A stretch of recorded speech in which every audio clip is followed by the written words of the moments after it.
آپ اللہ کے پیارے اور پسندیدہ نبی تھے۔ جب آپ نے اپنی قوم کو توحید کی دعوت دی اس وقت آپ نوجوان تھے، آپ کی عمر 16 سال تھی۔ ساتھ میں آپ اس بات پر غور و فکر بھی کرتے کہ آخر یہ لوگ بتوں کی پوجا کیوں کرتے ہیں۔ آپ کا دل ان کے شرک پر بہت اڑتا۔ آخر آپ نے مصمم ارادہ کر لیا کہ اس شر اور فساد کی جڑ کو کاٹ کر رہیں گے، یعنی ان بتوں کو توڑ کر رہیں گے۔ آپ اپنی قوم کو بتوں کو توڑ دینے کی دھمکی دیتے رہے۔ اس دھمکی کا ذکر اللہ تعالیٰ نے سورۃ الانبیاء آیت 57 میں کیا ہے۔ وَتَاللَّهِ لَأَكِيدَنَّ أَصْنَامَكُمْ بَعْدَ أَن تُوَلُّوا مُدْبِرِينَ۔ اور اللہ کی قسم میں تمہارے بتوں کا علاج کروں گا جب تم پیٹھ پھیر کر جا چکے ہوگے۔ یہ بات ابراہیم علیہ السلام نے پوشیدہ نہیں اعلانیہ کہی تھی۔ آخر انتظار کا وقت ختم ہوا، عید کا دن آ پہنچا۔ عید کے دن وہ لوگ صبح سویرے گھر سے نکلنے سے پہلے کھانا پکا کر اپنے معبودوں کے سامنے رکھتے تھے، پھر شہر سے باہر ایک میدان میں جمع ہوتے، وہاں کھیلتے کودتے خوشیاں مناتے، ناز سے چلتے پھرتے اور کھانا کھاتے۔ شام کو گھروں کی طرف آتے، صبح بتوں کے پاس جو کھانا رکھ گئے تھے اس کو اٹھاتے اور تبرک سمجھ کر کھا جاتے۔ اپنے معمول کے مطابق انہوں نے عید کی تیاری کر لی، لیکن ابراہیم علیہ السلام تیار نہ ہوئے، اس لیے کہ وہ تو ان کے ساتھ جانے کا ارادہ ہی نہیں رکھتے تھے۔ وہ لوگ جانے سے پہلے ابراہیم علیہ السلام کے پاس آئے اور کہنے لگے، کیا آپ ہمارے ساتھ نہیں جائیں گے؟ سیدنا ابراہیم علیہ السلام نے آسمان کی طرف نگاہ کی اور فرمایا، میں بیمار ہوں۔ یہ تمام واقعہ سورۃ الانبیاء آیات 51 تا 58 میں بیان ہوا ہے۔ یقیناً ہم نے ابراہیم کو پہلے سے ہدایت فرما دی تھی اور ہم اسے جانتے تھے، جبکہ اس نے اپنے باپ سے اور اپنی قوم سے کہا کہ یہ مورتیاں جن کے تم مجاور بنے بیٹھے ہو کیا ہیں؟ سب نے کہا، ہم نے اپنے باپ دادوں کو انہی کی عبادت کرتے پایا ہے۔ آپ نے فرمایا، پھر تو تم اور تمہارے باپ دادا سبھی یقیناً کھلی گمراہی میں مبتلا رہے۔ کہنے لگے، کیا آپ سچ مچ ہمارے پاس حق لائے ہیں یا یوں ہی مذاق کر رہے ہیں؟ آپ نے فرمایا، نہیں نہیں، در حقیقت تم سب کا پروردگار تو وہ ہے جو آسمان و زمین کا مالک ہے، جس نے انہیں پیدا کیا ہے۔ میں تو ایسی بات کا گواہ اور قائل ہوں، اور اللہ کی قسم میں تمہارے ان معبودوں کا علاج تمہاری غیر موجودگی میں کروں گا۔ پس اس نے ان سب کے ٹکڑے کر دیے، البتہ صرف بڑے بت کو چھوڑ دیا۔ یہ اس لیے کیا کہ وہ سب اس کی طرف لوٹے۔ ابراہیم علیہ السلام نے لوگوں کے ساتھ عیدگاہ جانے سے انکار کیا اور عذر پیش کیا کہ وہ بیمار ہیں۔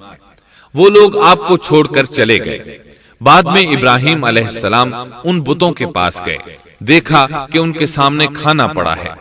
چونکہ سب لوگ کھانا لائے تھے اس لیے یہ کھانا بہت زیادہ تھا، لیکن ان جھوٹے معبودوں نے اسے کھانا تو درکنار اس کو چھوا تک نہ تھا۔ ابراہیم علیہ السلام نے انہیں مخاطب کر کے کہا، یہ اتنا کھانا تمہارے سامنے پڑا ہے، تم اس کو کھاتے کیوں نہیں؟ تمہیں کیا ہو گیا کہ بات تک نہیں کرتے؟ پھر پوری قوت سے دائیں ہاتھ سے کلہاڑا مار کر ان کے ٹکڑے ٹکڑے کر دیے، لیکن بڑے بت کو چھوڑ دیا تاکہ سب اسی کی طرف رجوع کریں۔ تمام چھوٹے بتوں کو توڑ کر کلہاڑا اس بڑے بت کے کندھے پر رکھ دیا۔ مشرکین میلے سے لوٹے تو دیکھا ان کے سارے معبود اوندھے منہ ٹوٹے پھوٹے پڑے ہیں۔ ان کے تمام معبودوں کو توڑ دیا گیا تھا۔ وہ حیران رہ گئے کہ یہ کیسے ہو گیا، کس نے کیا؟ کہنے لگے، یہ کام کس ظالم کا ہے؟ اس نے ہمارے معبودوں کی توہین کی ہے۔ اس وقت جن لوگوں نے ابراہیم علیہ السلام کا وہ کلام سنا تھا انہیں ان کا خیال آ گیا۔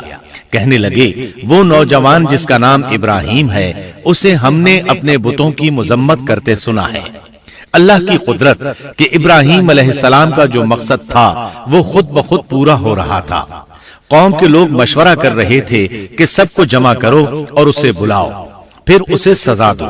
چنانچہ تمام اہل باطل چھوٹے بڑے جمع ہو گئے۔ کارروائی شروع ہو گئی۔ کہنے لگے، اے ابراہیم، ہمارے معبودوں کے ساتھ یہ لغو حرکت تو نے کی ہے۔ ابراہیم علیہ السلام نے جواب دیا، یہ کام تو اس بڑے بت کا ہے، مجھ سے کیوں پوچھتے ہو؟ تم اپنے معبودوں سے کیوں نہیں پوچھ لیتے کہ ان کے ٹکڑے کس نے اڑائے ہیں؟ ابراہیم علیہ السلام کا جواب سن کر وہ سب سوچ میں پڑ گئے، پھر کہنے لگے، ہم نے بڑی غلطی کی، اپنے معبودوں کے پاس کسی کو حفاظت کے لیے نہیں چھوڑا۔ اس قدر واضح بات محسوس کر کے بھی وہ ظالم ایمان نہ لائے، بلکہ شیطان نے ان کے دلوں میں وسوسہ ڈالا اور انہوں نے غور و فکر کر کے کہا، اے ابراہیم، کیا تمہیں علم نہیں، یہ تو بے زبان ہیں، یہ بول نہیں سکتے۔ اب ابراہیم علیہ السلام نے فرمایا، تب پھر تم اللہ کے سوا اس چیز کی عبادت کرتے ہو جو تمہیں کچھ بھی نفع نہ دے سکے اور نہ نقصان پہنچا سکے۔ تعجب ہے تم پر اور ان پر بھی جنہیں تم اللہ کے سوا پکارتے ہو، کیا تم میں بالکل عقل نہیں؟ اس طرح ابراہیم علیہ السلام نے ان پر حقیقت خوب اچھی طرح واضح کر دی۔ ان سے فرمایا، تم ان کی پوجا کرتے ہو جن کو تم خود تراشتے ہو، یعنی ان کا حال تو یہ ہے کہ تم نے ان کو خود اپنے ہاتھوں سے تراشا اور ان کی عبادت کرنے لگے، جبکہ تمہیں اور تمہاری بنائی ہوئی چیزوں کو اللہ ہی نے پیدا کیا ہے۔ ابراہیم علیہ السلام نے ایک کلہاڑے کی مدد سے ان سب بتوں کو تہس نہس کر دیا تھا۔ یہ اس بات کی واضح ترین نشانی تھی کہ یہ بالکل بے بس ہیں، لیکن اس واضح نشانی کے باوجود وہ اپنے کفر ہی پر ڈٹے رہے اور لگے ابراہیم علیہ السلام کو دھمکیاں دینے۔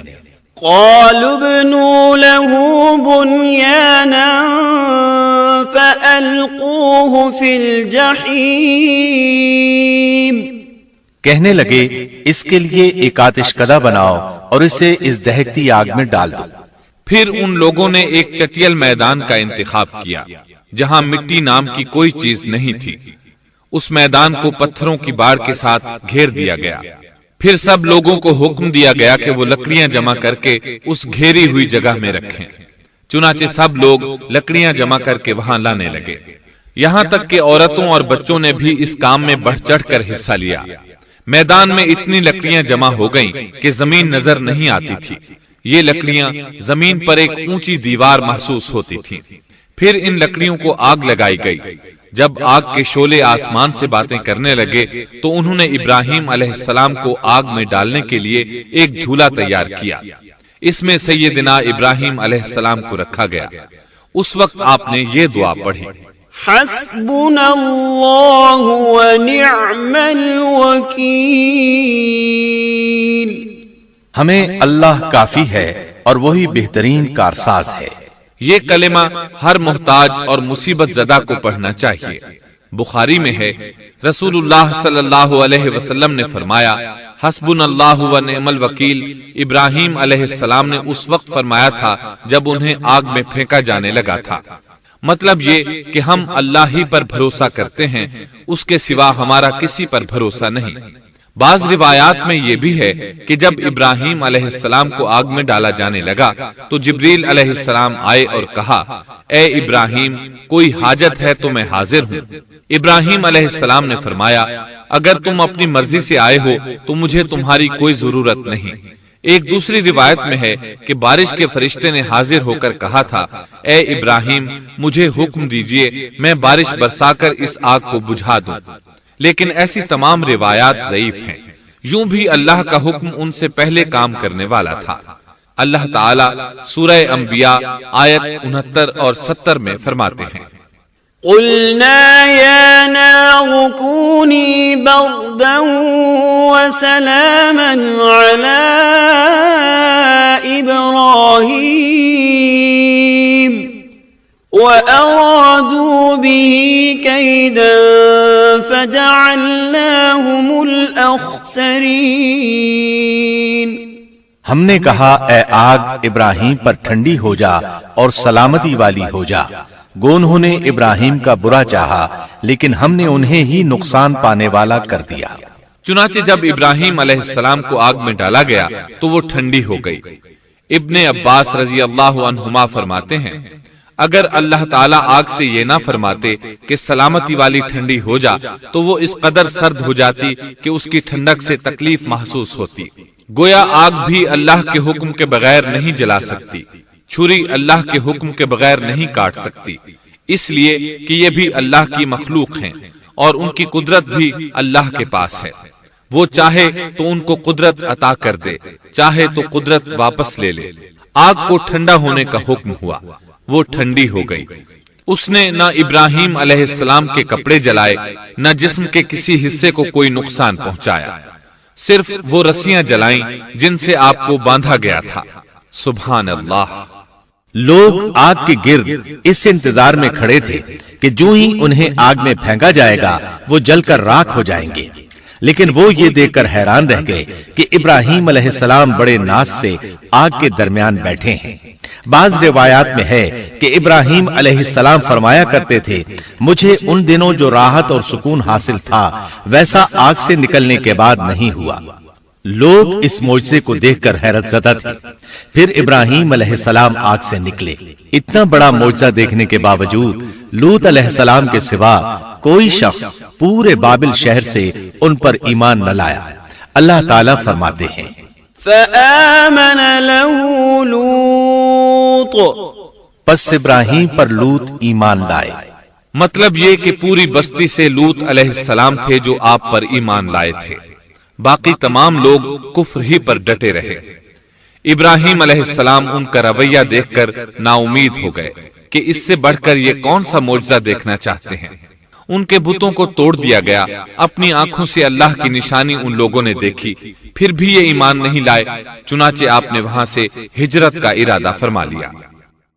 سبسکرائب کیجئے ہمارے چینل اور دبائیے بیل کا آئیکن تاکہ آپ کو ریگولر نوٹیفیکیشن اپڈیٹس مل سکے۔